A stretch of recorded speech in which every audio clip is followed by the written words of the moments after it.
O São Paulo Futebol Clube, ele empresta mais um jogador e outro surge no radar para contratar, né? Muito se fala do São Paulo fazendo um pacotão de reforços de uma vez por todas, e o São Paulo até o momento ele tem 8 saídas e apenas 2 chegadas. E é sobre isso que eu quero conversar com você aqui hoje. Vem comigo então, chega junto nesse vídeo para esse likeão, para dar aquela moral, um likeão, você deixa brabo e se inscreva aqui no canal, vem comigo, faça parte dessa família que só cresce, beleza? Então, seguinte, o São Paulo, ele tem hoje concretizado oficialmente ali o empréstimo do Mailton, que ele vai embora agora pro time do Fortaleza. E isso, por um lado, é inacreditável, né? Como é que o São Paulo, ele pega o Mailton agora e empresta pro Fortaleza, um cara que quando chegou no São Paulo, ele não foi bem individualmente falando, mas ele também é o tipo de jogador que ele não foi mal também, e pior que os outros, né? Quando que ele jogou pior que o Cédric Soares, que é agenciado ali pelo Juliano Bertolucci? Quando que o Cédric Soares jogou mais do que o Mailton? Nunca. Então por que o São Paulo fica com o Cédric e empresta o Mailton? Essas coisas é que não cabem na cabeça. O São Paulo hoje ele conta com esse improdutivo do Cédric, esse cara que não presta pra nada, e conta também ali com o Mike, que é um lateral direito da equipe de base, que se jogar bem acaba saindo do São Paulo também. Então a lateral direita, que estava tranquila, ela passa a ser agora um problema. E o São Paulo, com o empréstimo do Mailton, ele abre 2 janelas aí pro tricolor. O que é? O primeiro é que ele foi pro Fortaleza, onde o São Paulo negocia a vinda do Breno Lopes. Segundo, que ele abre espaço para lateral direita, onde ele negocia também a vinda do Vitinho, lá do time do Botafogo. Então vamos colocar aqui os pingos nos is. O São Paulo, em momento algum, ele desistiu do Vitinho. E o São Paulo vai fazer agora uma cartada final pelo Vitinho. Essa é a notícia que tem hoje, uma cartada final pelo Vitinho. Essa cartada, é claro que o São Paulo, quando empresta o Mailton, ele não tá assim também pensando, vou ficar sem lateral se o Vitinho não vier. Seria muito arriscado, até para uma diretoria amadora como é a do São Paulo, né? Para caras inúteis assim, como o Júlio Casares da vida, você pensa, poxa, será que ele seria tão burro a ponto de pegar um jogador igual o Mailton, manda embora e fica sem lateral? Que o Cédric não aguenta andar, né, cara? Essa que é a verdade, ele não consegue andar mais. E agora, nesse calor que tá fazendo aqui no Brasil, né, comeu pernil agora no Natal, não vai andar mais. Esse cara vai ter que andar de muleta. E o outro é o Mike, que é um jogador da base, que você não sabe o que esperar dele. Então eu acredito sim que o Vitinho, ele se aproxima do time de São Paulo agora, no momento onde nós temos ali o Ferrarese sendo o interesse do Botafogo. O Ferrarese interessando muito, pode ser aí que o São Paulo consiga trazer definitivamente o Vitinho para ser o nosso lateral direito. Aí seria muito bom. O Vitinho chegando para ser lateral direito é excelente, e o São Paulo pode finalmente falar, a lateral direita está resolvida. Então o empréstimo do Mailton, que eu vejo como um escárnio, um cara que acabou de chegar no São Paulo, por que ele foi contratado se ele não servia? Ou será que não pode ter um mínimo de paciência para ter o cara aqui, para poder segurar um pouquinho, sabe? Tentar manter o cara no time? Não, você já pega e já manda embora. Não tem plano, percebe? É um time que vive sem plano, é um time que vive a deriva, ele vive de emoções. Não, traz o Mailton, não, manda embora o Mailton, não tem cabimento, sabe? É uma diretoria que vive a loucura, ela vive de maluquice, traz aí, seja o que Deus quiser. Aí não serve, manda embora antes de testar. Então é loucura que fazem com o São Paulo. E o Mailton é mais um fruto dessa loucura que eles fazem aí, protagonizam para nós analisarmos. Mas pelo menos o Mailton indo embora pode render pra gente lá o Breno Lopes e pode render também o Vitinho aqui do Botafogo. Se for Ferrarese por Vitinho, idade muito próxima, um lateral direito que nós precisamos muito mais do que de um zagueiro igual o Ferrarese. Tanto o Ferrarese tem o seu valor de mercado, como o Vitinho talvez tenha até mais valor, muito mais, né, do que o Ferrarese. Aí seria uma troca muito boa. Hoje, nós vemos o Marlon Freitas, que era um jogador interesse do São Paulo, um jogador que seria colocado como moeda de troca no caso do Pablo Maia indo pro Botafogo. O Marlon Freitas era um cara que realmente o São Paulo queria. Aí eu vejo o Palmeiras agora atravessando a negociação e tentando comprar o Marlon Freitas. Então o Botafogo, que se dizia sem dinheiro e tendo a necessidade de ter jogadores novos, ele queria o Pablo Maia e do nada ele tá vendendo o Marlon Freitas ali pro Palmeiras, quer dizer o quê? Que ele não quer trocar com o São Paulo Marlon Freitas por um Pablo Maia, um Savarino, mandar um Vitinho Ferrarese. Não, o que ele quer é pegar Ferrarese, pegar Pablo Maia, né? Ninguém é bobo, né? Pegar o o Rodriguinho de 21 anos e mandar pra gente o rebote, jogador machucado, 34, 35 anos, o que ele não quer mais mesmo, não os titulares, nunca, titular e jogador que entra, jamais, vai vir um Marçal da vida aí, vai vir um cara de 40 anos, então esse Botafogo é um time que pra mim é sujo, e o São Paulo com a diretoria que também é suja, eu fico pensando no pior sempre, mas olhando aí pra agora o Mailton indo embora, e o Ferrarese ainda sendo do interesse do Botafogo, pode ser que o São Paulo de fato consiga trazer um Vitinho pro lugar de um Ferrarese, e aí seria uma troca maravilhosa. Eu acho que aí sim o São Paulo ele não vai dar de bobo no mercado, sabe? É muito preocupante também pensar que 8 caras foram embora e só 2 vieram, né? 2 vieram. 2 para reserva. O Danielzinho, que pode vir a ser titular, que é um bom jogador, foi uma boa contratação, um olho no mercado ali, legal, né? Mas ele foi buscar um cara que nós já tínhamos. Pegar o volante pro time do São Paulo hoje, independente de quem ele seja. Se fosse o Marlon Freitas, por exemplo, você tem o Bobadilha, você tem o Marcos Antônio, você tem o Pablo Maia e, bem ou mal, eu acho ruim, mas tem o Alisson. Então, assim, um time que tá dizendo capenga financeiramente, tá capenga, não tem grana. Você vai pegar um cara pra pôr na reserva, você gastou dinheiro com quem não devia.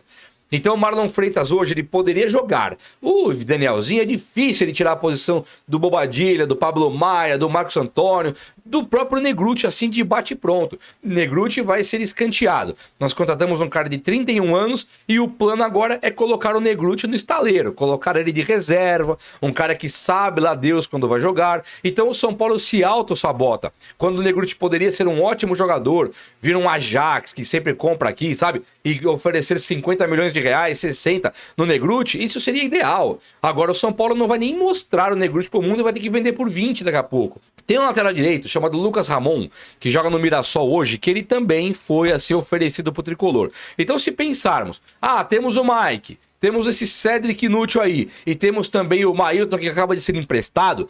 Será que o Lucas Ramon é o ideal pro Tricolor? Você olha pro Mirassol, e quem jogou mais bola ali foi o Reinaldo, que era nosso, tá com 36 anos, 37, sei lá. E aí você pensa, poxa, já que o Reinaldo jogou bola na esquerda, eu vou pegar o Lucas Ramon na direita. Não me faz muito sentido, sabe? Não, pra mim não parece muito lógico isso. Poxa, tem que buscar alguém do Mirassol que pega o melhor lá. Agora você vai pegar um cara que você nem sabe se joga mais que o Mike, aí ele vem, talvez tire a posição do Mike. Será que ele não é o próximo Raí Ramos da vida? É o São Paulo de novo entrando ali numa situação que não tem muito cabimento, sabe? Poxa, tá sonhando com o Vitinho, vai acordar com o Lucas Ramon. Isso aí é o São Paulo que nós estamos esperando. Pra deixar, pra trazer o Lucas Ramon, pra perder o Vitinho, era melhor estar com o Igor Vinícius aí, cara. Pra trazer Cedric Soares, era melhor estar com o Igor Vinícius. Não tem lógica você ficar trazendo caras piores do que o Mike. Vou trazer um cara pior que o Mike pra quê? Isso não me soa lógico, não me soa razoável. O problema do São Paulo é a meia, a ponta direita, o reserva do Ferreirinha, jogadores que realmente vão chegar ali na frente e vão dar conta do recado, coisa que o Luciano não fez esse ano. Então, não tivemos Oscar esse ano, não tivemos Lucas Moura esse ano, não tivemos o Caleri esse ano, o Luciano que tinha, não deu certo em nada. Então, quando olha pro panorama agora, aposentou o Oscar, o São Paulo tinha que estar dia e noite lutando por um meia do nível do Scarpa.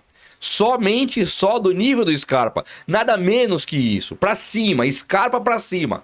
Mas o São Paulo tá fazendo na contramão. Quando olha pro cenário aí, ter o Savarino como possibilidade, aí passa a ser algo mais atrativo, né? O Savarino vir embora do Botafogo, qual seria o rolo São Paulo e Botafogo para ter o Savarino, entendeu? Então o Savarino, ele é um jogador que a torcida São Paulina aceita, a torcida São Paulina quer, mas aí fica a informação de que o Botafogo não flexibilizou nada da troca e inclusive que o Savarino não gostaria de vir para o São Paulo.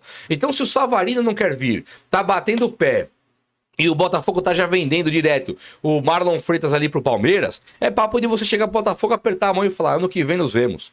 Nos vemos no ano que vem. Sabe? Porque não tem lógica. Claro, vai bater um rolo no Ferrarese e no Vitinho, aí eu só acho que é top. Só que você percebe, desde quando está rolando esse papo de Ferrarese no Vitinho? Tá rolando faz muito tempo. E o São Paulo não consegue fechar. Por quê? Porque o Botafogo ele não deve querer perder o Vitinho para pegar somente o Ferrarese. Eles estão querendo pegar um Pablo Maia e um Ferrarese no Vitinho, né? Então não tem lógica. Quando olha pro Savarino e também não temos nenhuma notícia boa, o São Paulo não desistiu ainda, mas não vem nenhuma notícia boa, eu acho que é meio complicado de acreditar no time do São Paulo e que o São Paulo esteja de fato fazendo algo assim correto para trazer jogadores. Não tem cabimento. Um jogador que eu sei que está bem próximo do São Paulo é o Tuco Correia. O Tuco Correia ele ganha quase 1,5 milhão por mês. Aí o Botafogo iria pagar metade do salário para tirar um pouco da sua dívida e mandar o Tuco Correia para cá.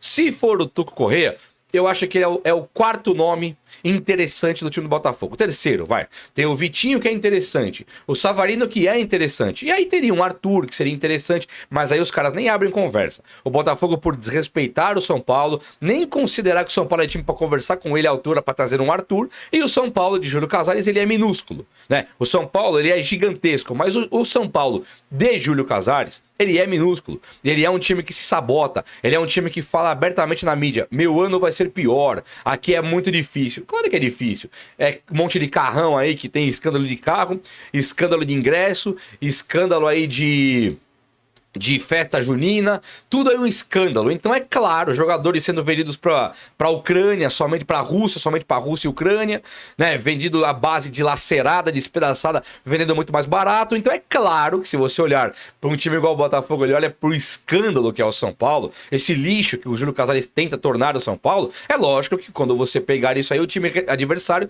ele não vai respeitar também. Então ele nem pensa em Arthur, ele pensa no descarte. O que ele quer descartar? É esse aqui? Esse é o que ele quer mandar pro São Paulo. Nós não nos damos o respeito no São Paulo. Então por que o Botafogo vai respeitar? É mais ou menos por aí. Então claro que um Arthur é carta fora do baralho. O Tuco Correia, eu acho um ótimo jogador. O Botafogo ele quer tirar do time para poder parar de pagar o tanto que ele paga. Supostamente com o John Textor sem grana. Então sim, o Tuco Correia está próximo do São Paulo, com certeza. Mas apareceu pro São Paulo agora o jogador Breno Lopes. O Breno Lopes, que é também a mesma posição ali do Tuco Correia, né? Ele joga na posição de segundo atacante e cai mais pela esquerda. Eu não acho que ele chega a ser um ponta, tipo Ferreirinha, igual era o Bruno Henrique. Ele é um ponta, mas ele é um segundo atacante que cai pela esquerda, tipo o Dagoberto, a posição. Tipo o Tevez, não tô comparando o jogador, tô comparando a posição, né? Tevez, Dagoberto, ali aquele cara segundo atacante pela esquerda.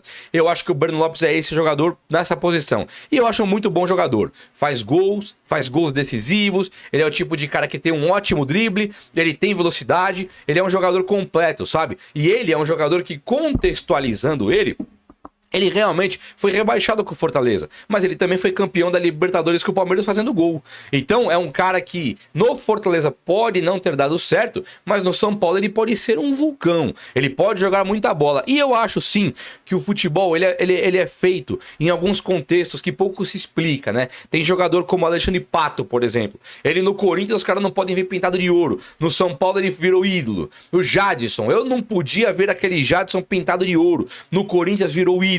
É difícil um cara igual o Danilo, que é ídolo no São Paulo, ídolo no Corinthians. É bem complicado. O Jadson não queria nunca no São Paulo. E deu super certo. No Corinthians a mesma coisa o Pato aqui no São Paulo. Então quando eu penso no Breno Lopes, eu penso, poxa, lá no Fortaleza, onde atropelavam a bola ali em alguns momentos, onde deu tudo errado até serem rebaixados, o Breno Lopes jogou bola. Todos os jogos que eu vi ele jogou bola. Aí eu penso, São Paulo tá capenga. Teve jogadores recentemente como Pedrinho, Marcos Paulo, Erisson, sabe? Esses jogadores, eles não são melhores que o Breno Lopes em nada. O Breno Lopes, ele pode vir aqui pro São Paulo e fazer história aqui. Ele pode entrar num contexto igual o Grafite entrou e foi campeão do mundo. Era um jogador normal no Goiás. No São Paulo virou campeão do mundo, né? Tem muitos jogadores que são assim. O cara é normal num time, ele chega no outro, ele vira ídolo, ele vira craque.